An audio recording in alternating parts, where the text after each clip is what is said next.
Right now, you're clean. You probably showered this morning without thinking about it.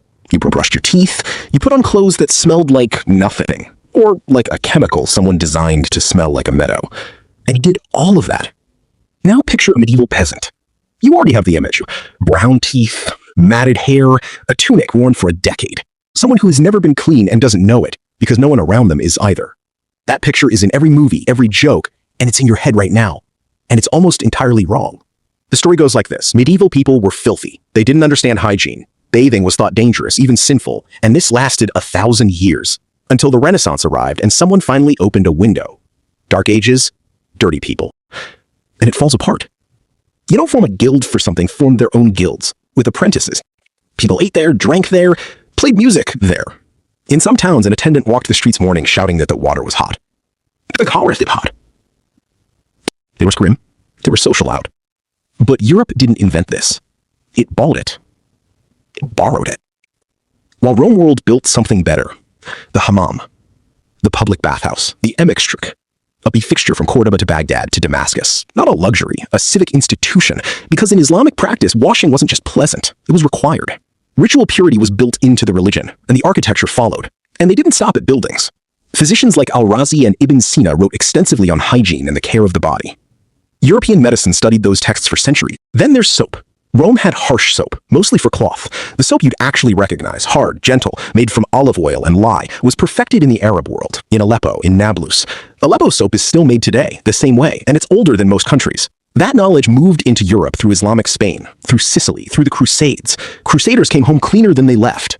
So the clean West, dirty East instinct isn't just wrong, it's backwards. Back in Europe, the small stuff gets strange. Medieval people washed their hands constantly, before a meal, after, between courses, and it was ritual. There are real etiquette manuals that spend serious time on it. Wash before you sit. Don't put your fingers back in the shared dish without wiping them. Don't blow your nose into your hand and then reach for the bread. Think about what it means that someone had to write that down. It doesn't prove they were clean. It proves they cared. You don't write rules for something nobody notices. Those manuals exist because being visibly dirty was shameful. They cleaned their teeth too, not with a brush, that's later, but with cloth, twigs, and powders of herbs, ash, and salt.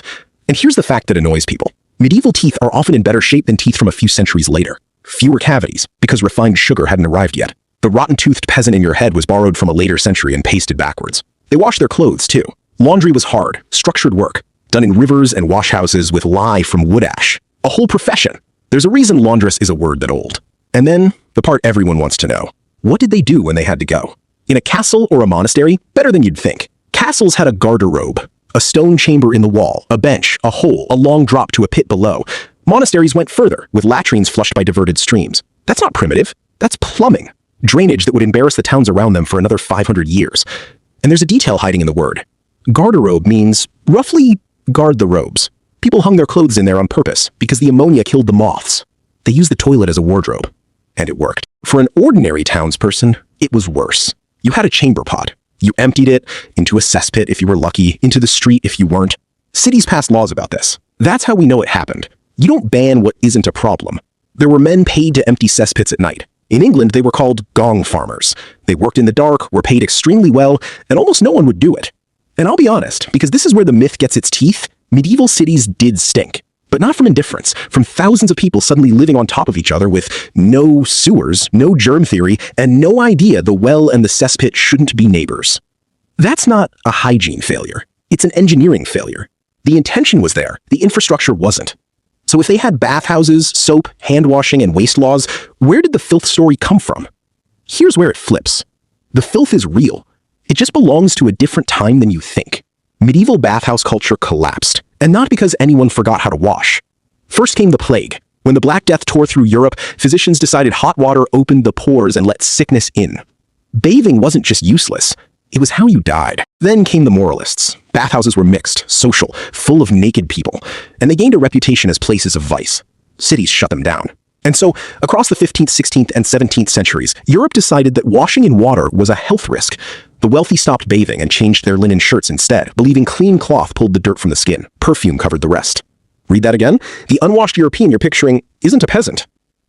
He's a courtier, in a wig, in a palace, centuries after the medieval period ended. We took the filthiest chapter in European hygiene, one that arrived with plague theory and Renaissance medicine, and filed it under medieval. Because medieval is our word for backwards. So what's really going on? The medieval world had different plumbing, different chemistry, a different idea of what disease even was.